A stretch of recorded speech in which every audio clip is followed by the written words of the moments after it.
Shawn, do me a favor real quick because we want to make sure that this is going to get shared when it does get aired. So go ahead and do your little go find my people. Make sure that you announce it to everybody real quick so we can make a fun clip of that.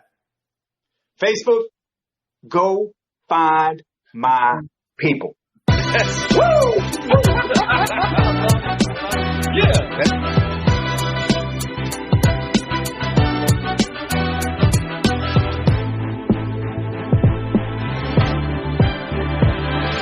Hey, car guys and car gals. This brew is brought to you by... Which brew? This one. This brew? Yeah. Yeah, this brew. Okay. Right here. What? Is brought to you by Think Ad Group. And you can get any information that you need about the Think Ad Group by going to thinkadgroup.com.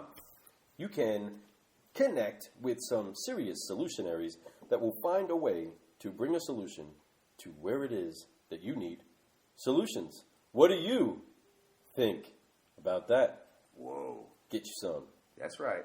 Think Ad Group. Let's brew. Yes. Woo! I love it. Yeah. That's such a powerful thing, man. And, I'm sure when you first did it, it was like, that's kind of awkward. But you know what? It reached out to people and you were so consistent with it. And people fell in love with that, man. So, to include us, we have our thing that we like to do. And at first it was awkward and it was uncomfortable at first, and then it became comfortable. So now you're going to keep adding and doing your thing. But no, man, that first question. Yeah, first question, long question. All right, I love this conversation. Yeah, I'm just having a good time. Sean's on point, man. I really love what he's talking about here. Yes. So before you got in the business, man, what did you do? That'd be my second question. I know that you've been in the business. You said 10 years plus probably another 3 years after that. So 13 total. 07. Yeah. Oh, wow. Yeah. Awesome. So, and before that, what did you do? Well, there was a long part of my life where I was a survivor, basically. I took advantage of people. I took advantage of situations. I really didn't have the best upbringing, so I didn't have the coaching right and wrong. So I kind of dabbled. I bartended.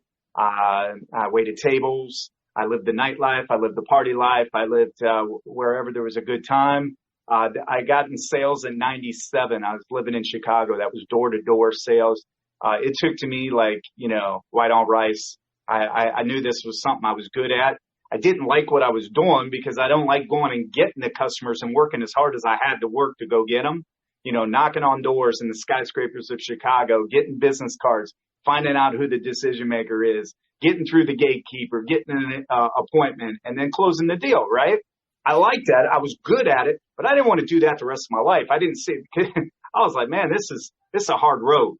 You know what I mean? To do this every day for the rest of your life. So I knew I was good at sales. It was something I was really good at, and I wanted to do long term, but I didn't know what I wanted to do.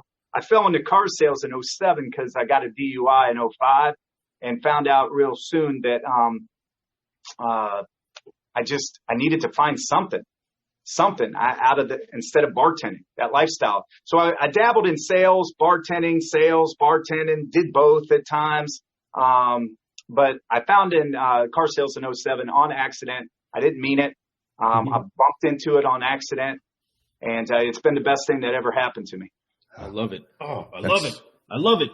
This is the thing that I love so much about it is because this wasn't part of the plan either. I didn't have my dad saying, hey, one day, Lou, you're going to be a good car guy. You know what I'm saying? Nobody ever gave me that thumbs up. As a matter of fact, I kind of went the opposite way. I was told, my dad was a mechanic. He was telling me to be a mechanic. Right. And I was like, no, Dad, I'm not that.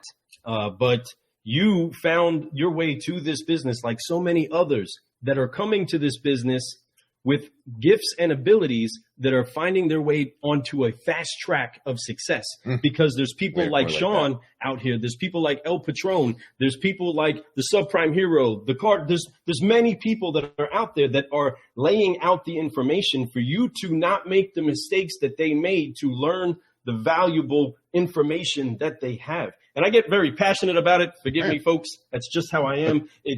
This is Lou, right? I'm just going to be me. Fred's going to be Fred. I get excited when people like Shawn get to be able to have the opportunity for people to leave here with something that makes them know, hey, somebody else already paved the path. Yep. I just need to know where that road is. Let me click the map so I can get there and take advantage of the pain that he has. You did something recently that talked about the things that you learned the hard way, right? Yeah. That was awesome Yeah, because that's something really that's so real that most of us don't want to admit. We don't want to be that vulnerable with ourselves or other people to say, hey, we actually learned this because we messed up. You know what I mean? And, I'll tell you, to be honest with you guys, if you ever want to get to that next level, you have to find that vulnerability within yourself. You'll never be as driven, as focused, be as truthful to other people and to yourself. And you'll never be able to reach your maximum potential until you find that look in the mirror moment that you have, become vulnerable, be okay with your past. And once you face that, there are no limitations, because I kind of call it the Eminem effect. If you remember that last battle round he had, and he got up there, and the only way he decided finally to beat this guy was to tell all the imperfections about himself right from the start and say, here, I know what you're going to do. You're going to use this against me. So let me go ahead and use it to my advantage. Be vulnerable. Let people know who I am. You will have nothing to say then. So that's kind of the approach I took from day one on social media. I said, here's me. Here's my flaws. Here's my imperfection. But my perfection is my imperfection. Boom. And that's what people need to understand, that is what people buy into. They buy into that I'm real, that I have problems. I ain't perfect, but I speak upon it, and I ain't embarrassed about it. And if people can go that route, they'll find out what their true potential and what America and what the world really wants out of them. wow, I love it. so awesome. And that's why you're this at is, where you're this at. is so awesome. Realness. Great. Oh, It's great okay. information. Everyone who's listening right now, you You heard gotta what he get just through said. You have to let people, don't fake it. You know, there's that old saying, fake it till you make it. It's not that. It's be you. Be the best version of yourself every single day. And if you constantly do that and you're looking for growth and you just show who you are instead of trying to be like, I'm not Lou, I'm not Shawn, I'm not whoever I'm me, I'm Fred, right? Just like you are Shawn. And that's what makes you so great. That's why people relate with you, because they're like, he is being him. He's not anyone else. I don't see anyone like Shawn. Same thing with I love that. No, you're good. There's people that reach out to me every day, guys, and have for years and say, hey, I've been on social media. I'm not getting the traction that you're getting. And then I'm like, well, the problem is everybody's trying to be somebody else, and everybody's trying to be the next Shawn Hays. Everybody's trying to be the next whoever you watch. My point is, if that's not you and you're not letting people in of who you are, then you're never going to get what I get. Period. Just won't. Because you're not being real with your audience, authentic and genuine. And I think that's so huge. But it's one of the reasons why my team is so loyal to me and they work so hard for me. And it's because in these meetings, man, I'm not in there barking at you, bitching at you, yelling at you. I'm in there passionately explaining to you. I'm in the fight with you. Like, you get it? Yes. Like, I ain't perfect either. We met and messed up yesterday, but we messed up as a team. And I'm not judging you on it. Let's just fix it. Let's get back there. And I'm going to help you as best I can. Boom. And that's how you build an army of people who just absolutely just will do anything for you. And that's because you will do you lead by example. Like I tell people, okay, you can go on social media and say things, but if you don't really do those things, then it's just going to fall back on you. Everyone's going to know that you're full of it, right? Yep. So that's why I love about being so it holds me accountable to social media, and I absolutely love it, just like I know it does for you. When I say I'm going to do something, especially if I say it on a live or if I'm doing it on a podcast, I'm going to do it, and I'm going to do it better than best I ever can, my to the fullest power that I have. I'm going to make sure that I do it the best I can that day. Right. And if it, like you said, if I fail and it's not good, who cares? It doesn't matter. My videos one video is not going to make or break me. It's just about being consistent and letting people know this is who I am. This is my message, and I want to be this person, and I am this person. And if and you can see this every single day. So, and that's what's great. Just to finish that before we hit to the next part, is that you don't just do it for yourself and your team. You find a way to make sure that you spill that generous ability into many other people, and it's exciting. Again, it's affected us. We're better because of it. Right. Thank you. We honor you for that. And it's exciting to continue doing what we're doing, and just that's getting deeper into the awesomeness that is Shawn Hays. Go ahead, number 3. Shawn, when you decided, you said it was about 3 years ago, when you decided, hey, I'm no longer going to be the guy on the lot that's, obviously top guy. That's great. And all that stuff's great. But you're like, man, I have so much potential and I need to share this and go further. What made you make that decision is I'm not going to do this anymore. I'm going to start to build my brand and to go further? What made your brain click and finally do that? I almost quit the business. Literally, I'm sitting out. I was bored. I was sitting at my desk and I was really frustrated. And I was thinking, why haven't I moved up in this company?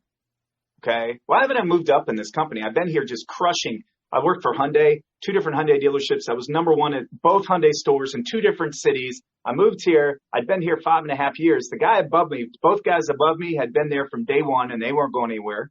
Right. There is no GSM and the GM is the owner. So literally I had nowhere to go. And I'm like, I'm frustrated. I'm bored of what I'm doing. Money's not the thing because I was number 1 in money. I need to feel like I'm gaining something. I'm going somewhere. I mean, money is just not everything to me. Okay. And titles aren't everything to me. In fact, they don't mean anything. But what does is reaching that potential. And I'm like, well, I feel like I have more to give and I have more places to go, but I didn't know how to get there, man. I didn't have a vehicle. And this is what I talk about all the time. You need a vehicle so people can see your talent outside of your little sphere. I needed more exposure, period. Okay. If I was going to get to where I needed to get, I wasn't going to do it at my dealership. I needed more exposure so people outside my dealership, outside of my local area could see me and the talent that I have and what value I could bring them in their dealership. So that's why I started it. I started the next day. I remember I sat out in the back porch, 2 friends and my wife. I didn't even have a Facebook account. This honest to God truth. I had no social media. I'd never been on any social media except for like a YouTube to watch videos. I decided the next day I was going to start a Facebook account and I was going to put every single drop of energy that had made me successful in my life into it. And that's what I did. I'm a very highly driven, highly focused guy and I'm ADHD. And when you focus that energy the right way, there's nothing can stop you. And I then mixed it with a little bit of creative talent that nobody else was doing out there. Everybody else was doing things based on the customer. See, they were trying to do it to attract customers into their dealership. Well, that's a crowded field. That's not going to get me what I wanted. I wanted to move up the ranks. And so I said, okay, let me go a different avenue. If everybody's zigging, Shawn Hays is zagging. Okay? Come on. Love it. Period.